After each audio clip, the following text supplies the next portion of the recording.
Whether you're new to fly fishing or just want a refresher, let's walk through a complete fly rod setup. First, we're gonna seat our reel. And if you find these ringlets come loose while you're out on the water fishing, a little pro trick is adding an elastic band to the end. You won't need to do this with every single rod, but if you find yourself in that situation where they're coming loose, it's a good tip to remember. Now we'll assemble just the first section of our rod. When you do put it on, put it slightly off center and then twist at the ends to really lock it in place. It should be perfectly in line with your reel. Now we'll spool on our backing. Backing is really strong line that bulks up your reel and sits just below your fly line. Thread your backing through the first rod eyelet, and that's gonna help us spool this reel properly. The knot we'll use to tie our backing to our reel is called the Arbor Knot. It's pretty much the gold standard, and here's how to tie it. First, thread that backing around your reel. With the tag end, we cross under and around our main line, and now just go back under and through itself, creating an overhand knot. Cinch this one up tight. Now with the remaining tag, we're just going to tie one more overhand knot here and again cinch that up tight. It's at this point that you want to lubricate your knot, and now as we pull our main line, we'll see the knot cinching up to our reel. Those two overhands we tied will jam up into each other. You can see the first overhand will cinch down first, and after ratcheting on it, you'll see the second overhand jam up into that one. Once it's locked in place, we could cut off the excess line. Whenever tying any fishing knots, it's important to always lubricate your line before you cinch that knot up, and you could just use saliva here. What that does is reduce the friction from deteriorating your line when you cinch that knot up. Now before starting to reel in, there's two important things to keep in mind. The first one is pinching that backing with your two fingers so that it's tight going into the reel. We want really nice and tight coils so we don't get a tangle up. And the second thing is, as you're reeling in, you want your fingers to go left to right, just like this.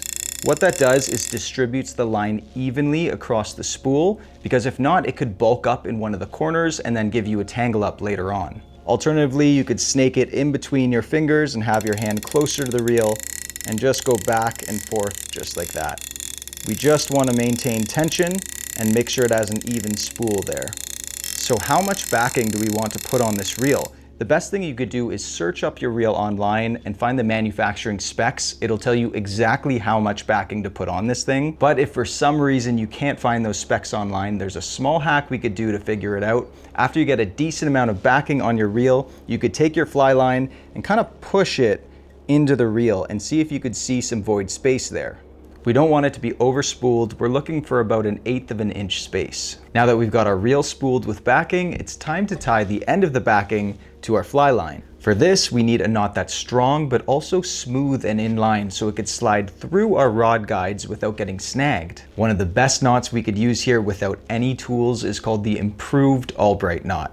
Here's how to tie it. We're using some bigger cord here so you could properly see all the steps. The green represents your thicker fly line, while the red represents your thinner backing. We'll first fold our thicker fly line back on itself. Now thread that backing up and through that loop we created. Pull about 6 to 8 inches of that backing through and slide that under your thumb, which is pinching that loop in the fly line. Now because our line comes through and faces down, that's the direction we're going to wrap. So the line's wrapping away from you on the under wraps and towards you on the over wraps. Keep wrapping this way 8 to 10 times, progressing towards that loop portion. All the wraps should be neatly in line. When you're done those wraps, we're now going to go through the loop. This is going to capture just the backing and the bottom portion of that thicker fly line. We'll perform 3 wraps here, again neatly in line with one another. After your third wrap, we can then lubricate the knot. You could pull the tag end of the fly line to close that loop off, then cinch up all the remainder of the lines until it looks nice and neat like this, and clipping off the ends will make it look nice and smooth just like this.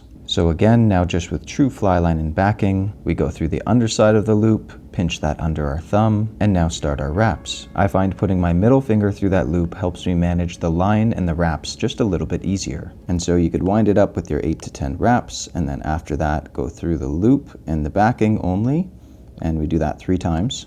And here's how to cinch it all up when you're done. This is probably the step where you want to lubricate the knot. So you pull the tag of the fly line to get that loop smaller, then you could grab onto the end of the backing and pull that, and then finally pull your 2 main lines against one another. Then just test your knot out to make sure it holds well, and then we can clip off the tag ends with our nippers, and then we have a knot that is very low profile and is going to slide through our rod guides very easily. Always test your knots afterwards to make sure they hold. Now we could start spooling our fly line, remembering those two important steps. One is have tension and two is going side to side. After our reel is spooled up with fly line, it's time to attach our leader. The end of your fly line typically ends in a welded loop, and most leaders also have a loop built in.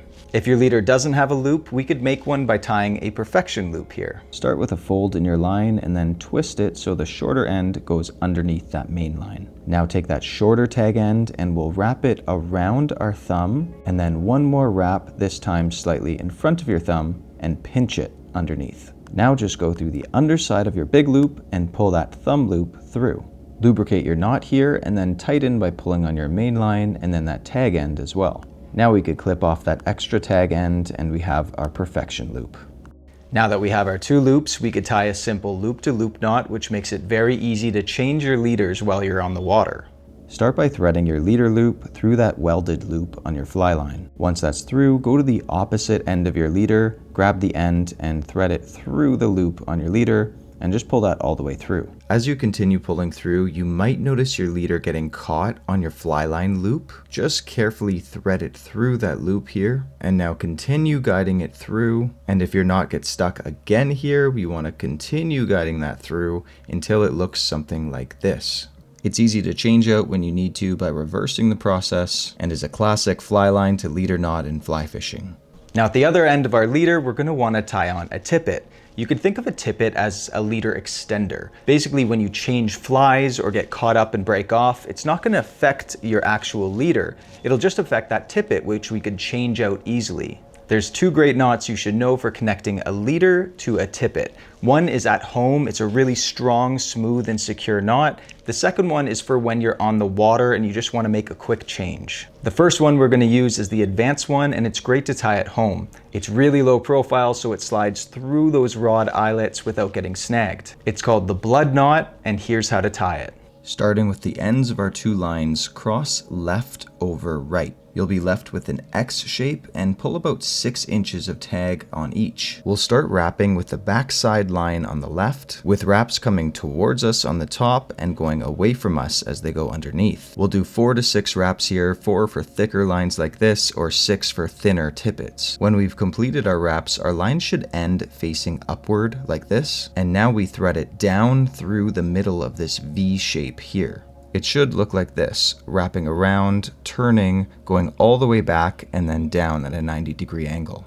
We can now pinch that intersection between our thumb and forefinger, and our right side wraps are going to be in the opposite direction. So the top wraps are wrapping away from us while the bottom wraps come towards us. When you're done this side, the tag end should be facing down. Now go back and thread it up through that same hole that our first line came down through. So you could see our tags are now in opposite directions. You could lubricate your knot here and then start pulling slowly, making sure the tags don't reverse through, and that knot will cinch up together, giving it a really uniform profile, which slides through rod guides very easily.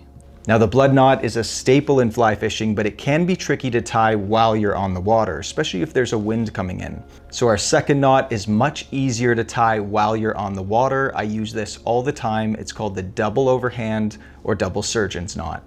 With the ends of your two lines facing each other, pull 6 to 8 inches of overlap. Take both lines and turn an overhand loop. Now take your tippet end and thread both the tag and the whole rest of the tippet through. Just pull it all the way through. Once we have that through once, we're going to repeat the process one more time. So taking the tag end and the whole rest of the tippet, thread it through a second time. And that's really it. Just lubricate your knot at this point, then grab all the ends and pull them in opposite directions from each other.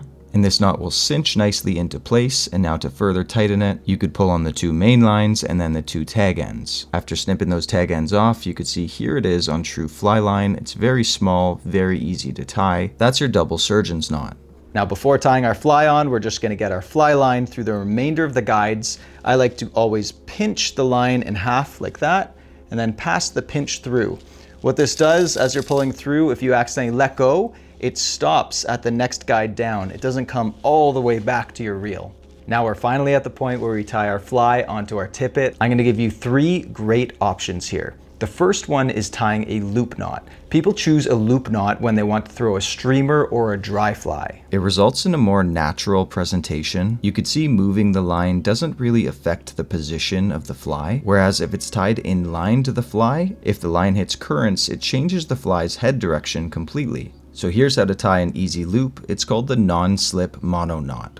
With your tippet, tie a simple overhand knot just a few inches back from the end of the line. Now go back to the end of the tippet and we could thread on our hook or fly. Pull the fly down close to your overhand knot and you'll have something that looks like this. With the remaining end, go back through the underside of that overhand knot. And here's where we could determine the size of the loop. Just pull more of that through if you want a smaller loop. Now just wrap around your main line above 3 to 5 times. I like to do 3, but if you want it more secure, you could go ahead and do 5. When you're done your wraps, we're going to go back through that overhand knot. Make sure to go back through the open side of the loop instead of the side with the crossover on it. Now just lubricate your knot and pull to tighten. And after clipping off that tag end, you have your non-slip mono knot, which creates a secure loop at the end of your line. Now, if you prefer no loop and you want it inline right to the fly, we have 2 great options here. The first option is a very strong knot. The second option is a very easy knot. This is called the 1620 or the Pitzen Knot, and here's how to tie it. Take your line and thread it through that hook or fly eyelet. Use that middle and ring finger to pinch that hook eye so it sits at the back of your right hand. Now you'll have this V shape. At the top of the V, you'll have your tag end. Pass that back to your thumb and forefinger of your right hand.